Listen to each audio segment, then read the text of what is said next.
Umat beriman yang terkasih yang hadir pada hari ini, selamat pagi, selamat datang di Gereja Ratu Rosari Jagakarsa.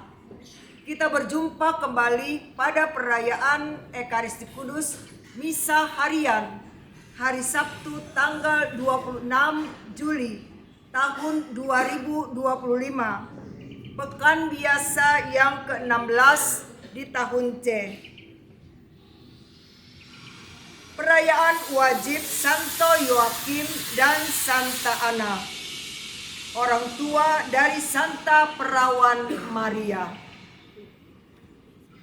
Bapak, Ibu, dan saudara sekalian, peringatan wajib penghormatan terhadap Yoakim dan Ana yang diyakini sebagai orang tua dari Perawan Maria mulai berkembang sejak abad 2. Kedua nama tersebut mempunyai arti yang sangat luhur.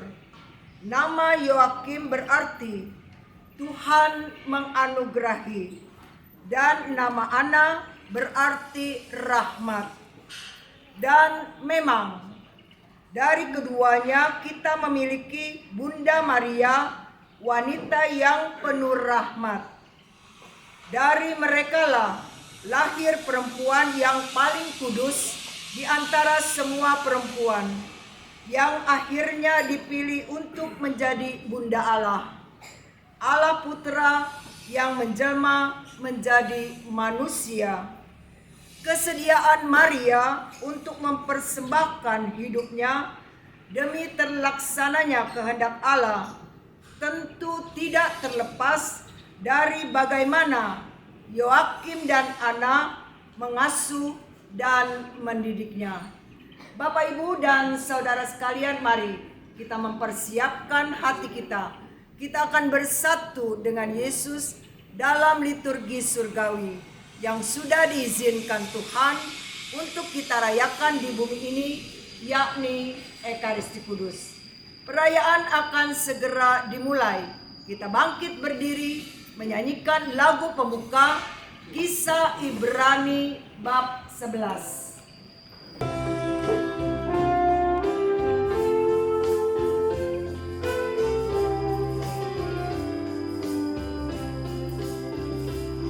Kisah dari surat Ibrani, kita merantau di bumi ini, pendatang yang berdiam di kemah, orang asing dan berziarah. Tuhanlah tujuan kita, mari masuk rumahnya. Pintu kasih tanpa luka, itulah surga mulia.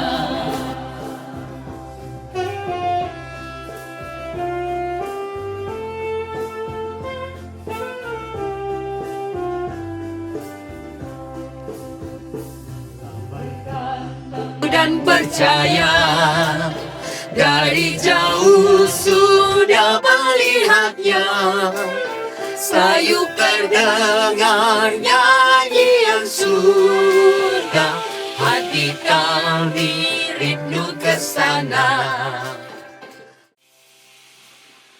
Dalam nama Bapa dan Putera dan Roh Kudus. Amin.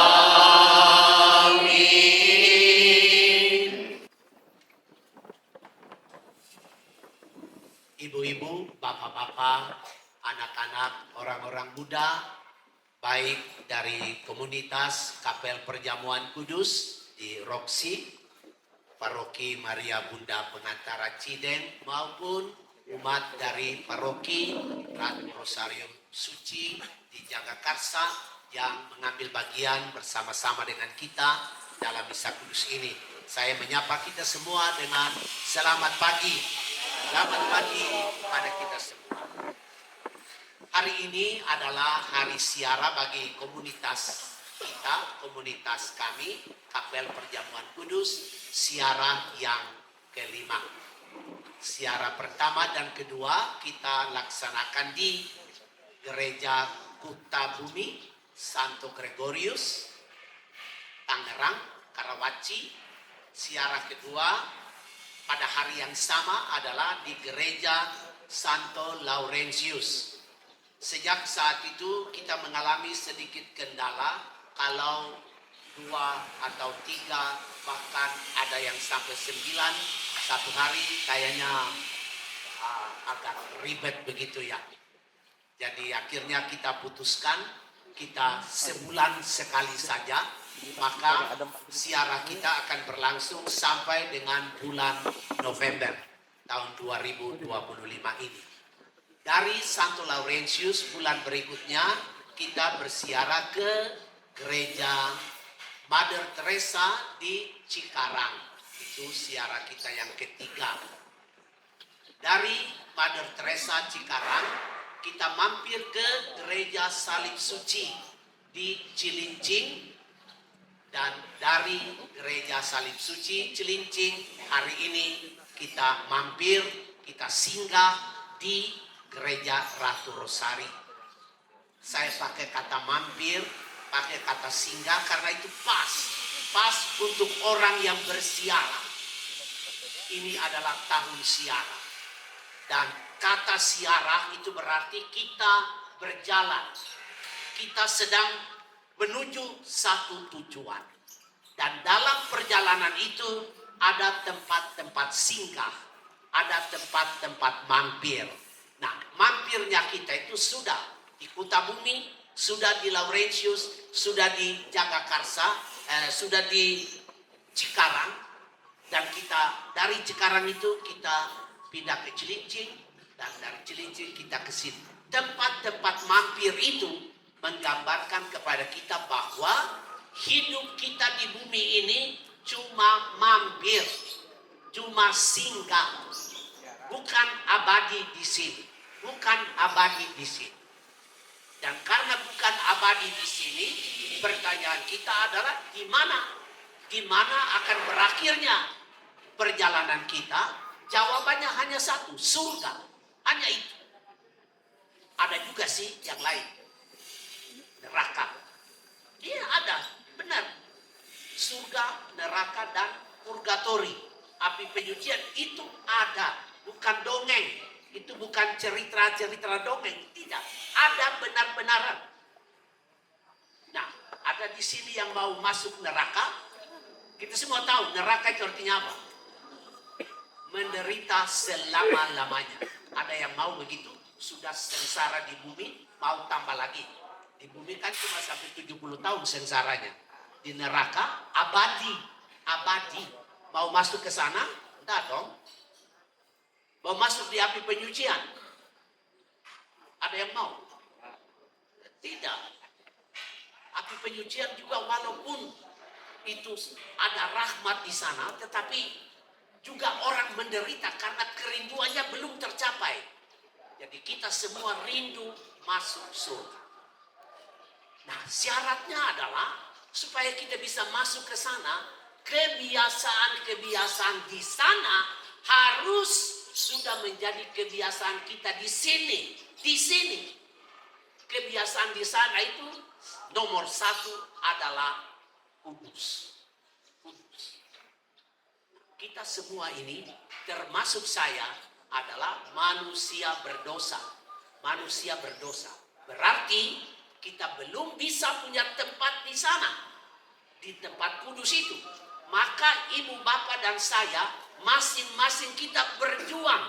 Supaya hari demi hari, melalui sarana-sarana gereja, melalui ekaristi, melalui sakramen-sakramen gereja, melalui pelayanan-pelayanan gereja, melalui doa-doa lingkungan, doa-doa paroki, misa-misa kudus harian, itu semua adalah sarana-sarana yang membantu kita menjadi kudus di bumi ini. Di sana tidak ada lagi perjuangan ibu bapak, tidak ada lagi. Perjuangan kita adalah di sini. Jadi kita masing-masing harus berjuang dengan pengharapan, dengan pengertian bahwa kami hanya mampir di sini, rumah kami di sana. Untuk masuk ke sana, kami harus terbiasa dengan gaya hidup di sana. Gaya hidup di sana adalah gaya hidup kudus. Ziarah merupakan salah satu sarana yang disediakan gereja supaya kita memurnikan dirinya. Kita memurnikan diri kita. Kita meminta Tuhan menyertai kita dalam ziarah ini supaya Dia sendiri yang membersihkan kita agar kita akrab dengan Dia. Dia juga senang dengan kita dan nanti Dia beri tempat kepada kita di rumahnya. Maka mari kita berdiri untuk mengakui kekurangan dan kelemahan ini pada peringatan wajib orang tua Santa Perawan Maria, Santo Yoakim, dan Santa Ana.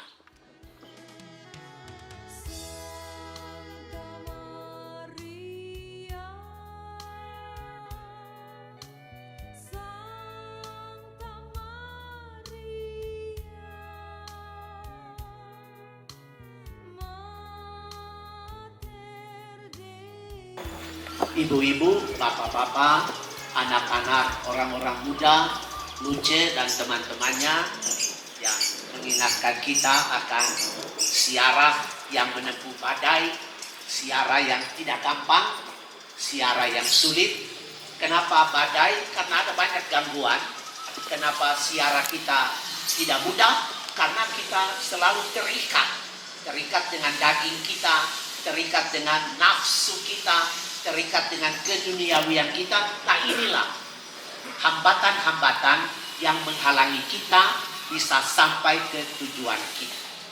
Mari ibu bapak, kita bersama-sama coba menelusuri siapakah Yoakim dan Ana yang kita peringati pada hari ini. Dari kitab suci kita tahu bahwa Yoakim dan Ana adalah orang tua dari Bunda Maria. Tetapi lebih jauh daripada itu adalah Yoakim dan Ana termasuk sisa Israel yang mengalami masa pembuangan di Babilonia.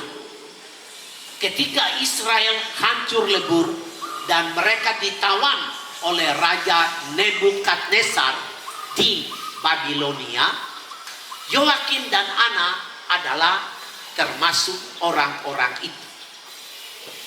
Setelah pemerintahan di Persia itu berubah, artinya kerajaan Persia mengalahkan kerajaan dari Nebukadnezar, datanglah seorang raja yang baik, Cyrus Koresi namanya. Nah, pada waktu itulah Cyrus Koresi ini dipakai oleh Tuhan untuk mengizinkan orang-orang Yahudi boleh kembali ke tanah airnya. Nah, ibu bapak, orang-orang Yahudi pada waktu itu mereka sangat bersukacita ketika mereka mendengar berita itu dari Cyrus Koresi itu, karena dia adalah raja kafir. Jadi mestinya dia harus melanjutkan kebijaksanaan dari Raja Nebukadnezar. Orang Yahudi tidak boleh diizinkan pulang ke tanah airnya. Tetapi Tuhan memakai Koresi untuk memerintahkan satu maklumat bahwa orang-orang Yahudi boleh pulang ke negaranya. Nah, ibu bapak, tetapi mereka ditawan di Babilonia dalam jangka waktu yang cukup lama. Karena itu ada orang-orang Yahudi di Babilonia yang sudah kerja. Mereka sudah jadi pegawai. Mereka ada yang menjadi bupati. Mereka yang ada menjadi pejabat di negara, di kerajaan itu. Maka pada waktu Kores memberi perintah untuk pulang, ada yang tidak mau pulang. Mereka tetap tinggal di sana. Tetap tinggal di Persia itu. Yang sekarang ini kita tahu dengan nama Iran. Mereka tetap tinggal di sana. Hanya sedikit saja yang pulang ke tanah suci, ke Palestina, ke Israel, dan salah satu dari sisa yang sedikit itu adalah Yoakim dan Ana. Nah, Ibu Bapak, siapa itu sisa Israel? Sisa Israel adalah orang-orang miskin di mata Tuhan. Orang-orang miskin ini, sisa Israel ini adalah orang-orang yang hanya tergantung pada Allah. Karena Allah menjanjikan kebahagiaan. Allah menjanjikan kelepasan dari belenggu-belenggu tahanan. Allah menjanjikan kemerdekaan. Allah menjanjikan pembebasan. Nah, sisa Israel adalah orang-orang yang amat tergantung. Bagaimanapun situasi saya pegang teguh pada janji Allah bahwa akan terjadi pembebasan, akan terjadi pelepasan, akan terjadi kemerdekaan, akan terjadi penyembuhan. Nah, Ibu Bapak, Saudara-saudari, jadi kita bisa bayangkan mereka sangat percaya bahwa apa yang Allah janjikan Dia akan tepati. Nah, salah satu janji Allah yang ditepati adalah mereka diizinkan pulang ke tanah terjanji, ke Israel, ke Palestina. Nah, Ibu Bapak, Saudara-saudari, cerita ini menggambarkan kepada kita masing-masing akan janji Tuhan. Janji Tuhan ditulis di dalam sabda kebahagiaan. Salah satu sabda kebahagiaan yang ada di dalam Injil Santo Matius bab 5 adalah berbahagialah orang yang suci hatinya, karena mereka akan memandang Allah. Ini janji dari Allah. Dan janji dari Allah itu diucapkan oleh Tuhan Yesus di dalam khotbah di bukit, di dalam sabda bahagia. Injil Matius bab 5 ayat 12. Berbahagialah orang yang suci hatinya, karena mereka akan memandang Allah.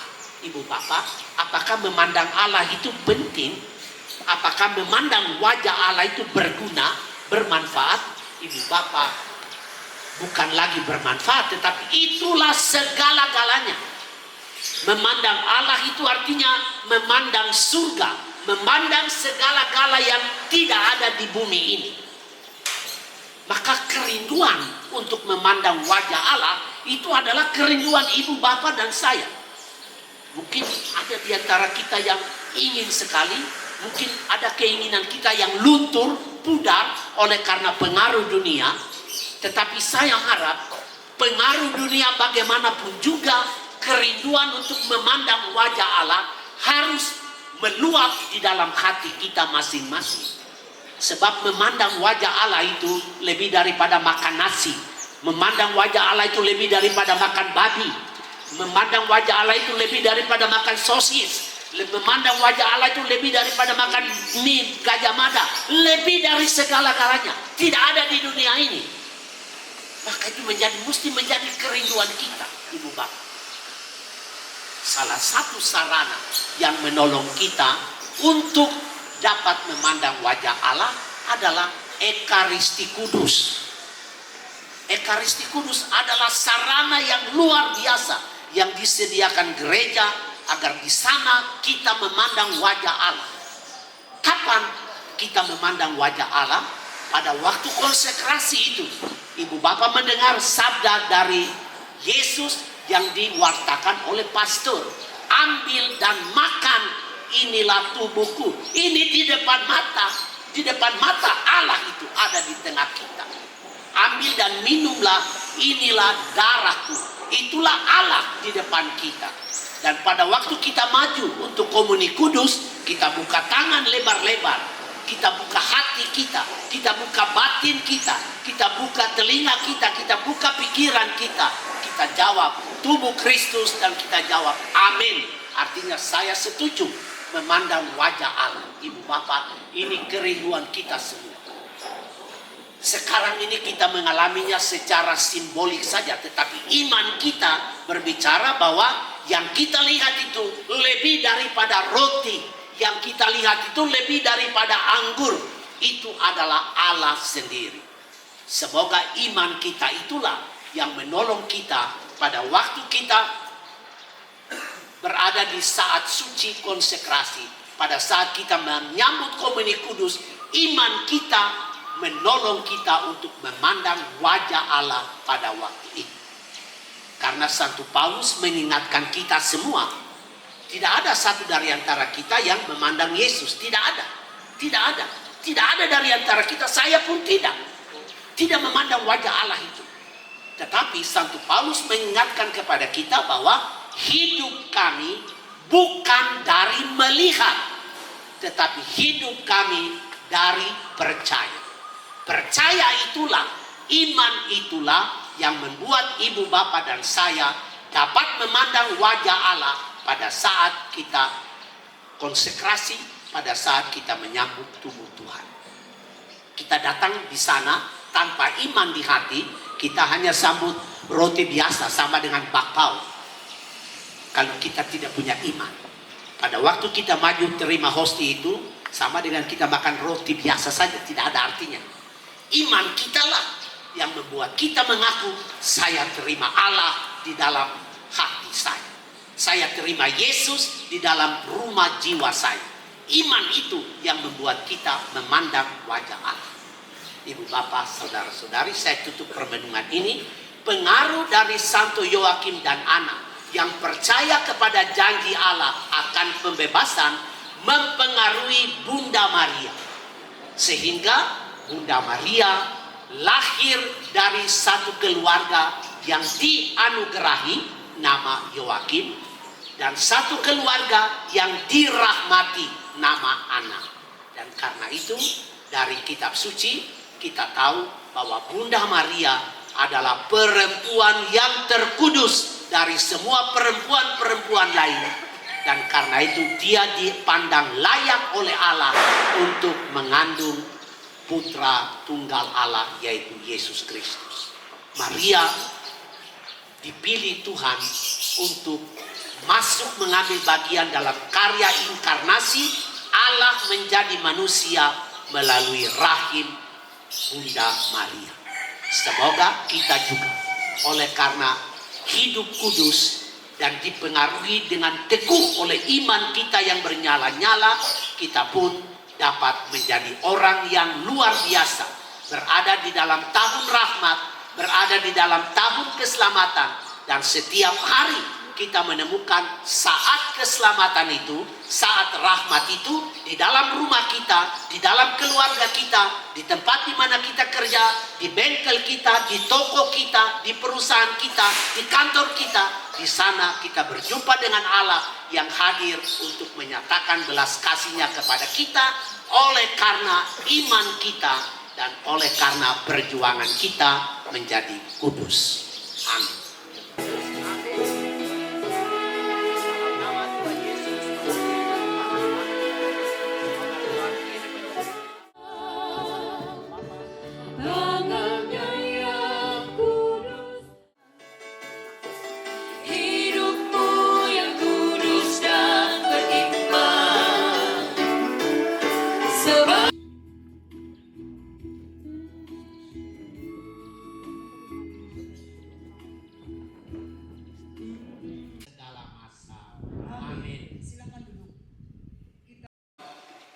Berdoa doa penutup dan setelah itu kita memohon berkat Tuhan.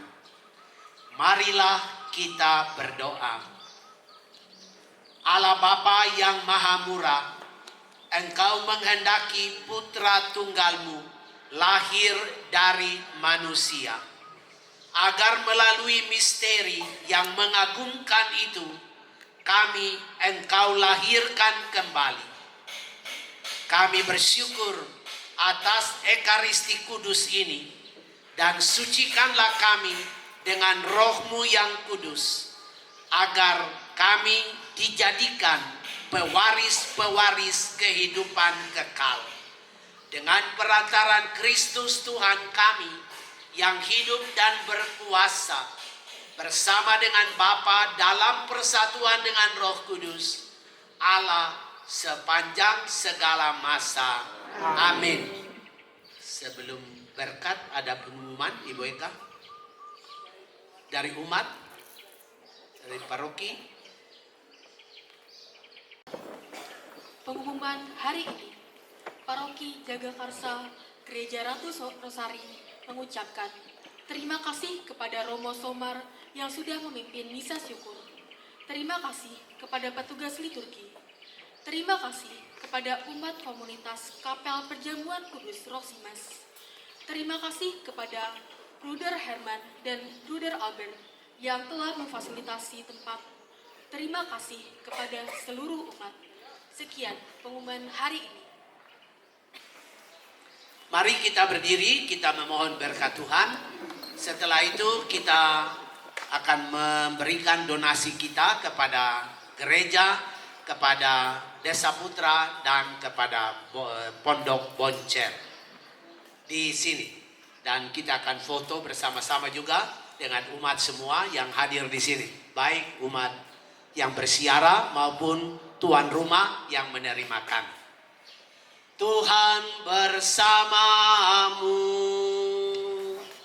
Dan bersama rohmu. Semoga kita sekalian diberkati dan dilindungi oleh Allah yang Maha Kuasa, Bapa dan Putera dan Roh Kudus.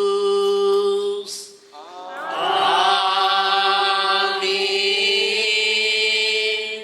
Umat Allah sekalian, saya harap kita semua melanjutkan persiaran kita dalam perlindungan Tuhan. Semoga iman kita kepada janji-janji Allah semakin teguh. Kita hidup rukun satu dengan yang lain di dalam rumah kita masing-masing. Kita akan pulang dalam damai sebab misa kudus kita sudah selesai. Syukur kepada Allah. Silakan duduk Bapak dan Ibu. Kami mengundang dan berterima kasih kepada Pastor Petrus Bimo Handoko MSF selaku pastor paroki. Terima kasih Pastor, kami sudah diundang di tempat ini dan misa bersama-sama dengan umat Ratu Rosari Jagakarsa. Kepada Bruder Herman Gultom BM yang hari ini berhalangan, dan kami mengundang Bruder Gerard, Bruder Albert Telaum Banua, Bruder Albert Insantua, Bruder Christian Lamongi. Kami dari komunitas Kapel Perjamuan Kudus Roksimas, pimpinan Pastor Yosef Somar Projo akan memberikan sedikit donasi untuk pembangunan gereja, untuk Desa Putra, dan untuk Siboncel. Tadi kami sudah menyerahkan berupa sembako dan lain-lain kepada Desa Putra dan Siboncel. Silakan Pastor Yos, kami mengundang ke depan dan perwakilan dari gereja. Silakan. Saya mengenal Bang Napi dari permulaan. Kami ingin ke sini, kemudian saya dikoordinir dan dibantu oleh Bang Napi sampai hari ini. Bang Napi mau ngomong sedikit?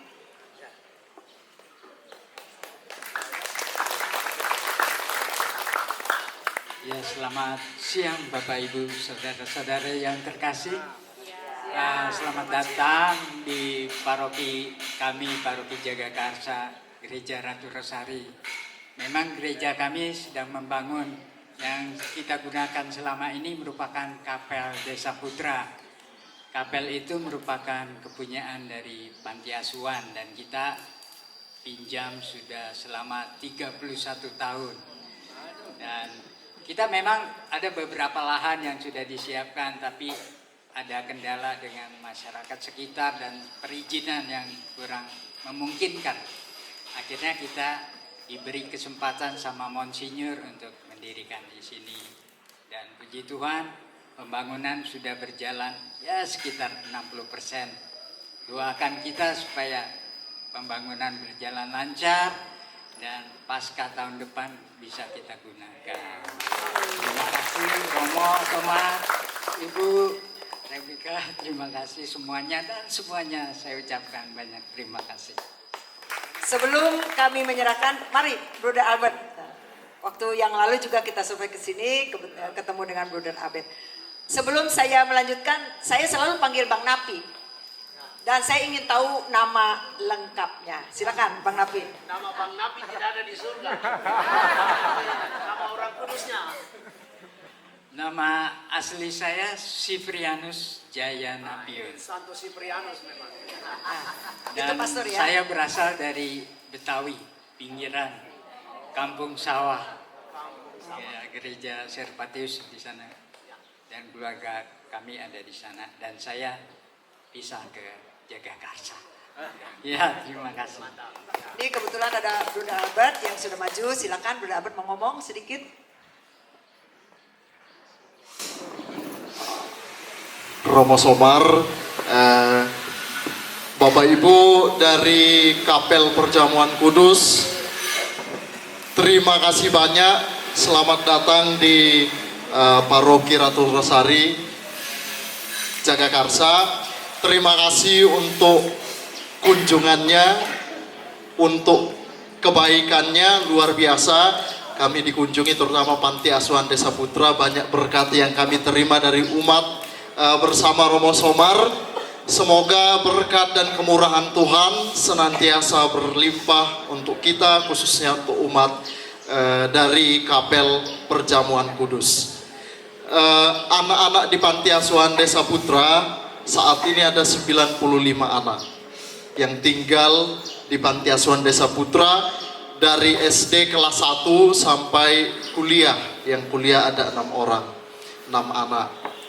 Mereka sekolah ada yang di Budi Mulia Bogor, ada yang di Saint Joseph Kramat, ada yang di SD, SMP, SMK Desa Putra. Terima kasih banyak untuk dukungan, doa dan berkat yang kami terima. Semoga berkenan untuk Tuhan dan menjadi berkat untuk kita semua. Terima kasih banyak. Terima kasih. Ya. Silakan fotografer. Gimana?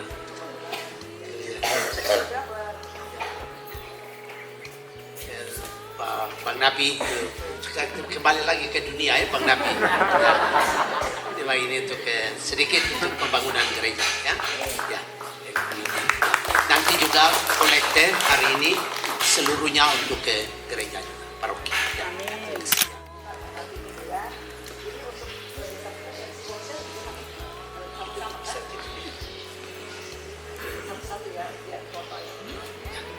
Brother Albert ini sedikit untuk Desa Putra, anak-anak. Ya. Semoga mereka juga baik. Ya.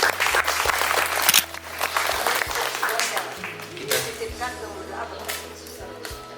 Oke. Ya untuk suster siapa? Suster Lucy ya. Suster Lucy kami serahkan ini donasi dan sembako bantuan dari Kapel Perjamuan Kudus kami titipkan kepada Brother Albert.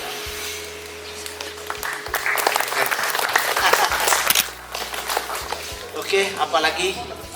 Ya, sekarang kita akan foto bersama-sama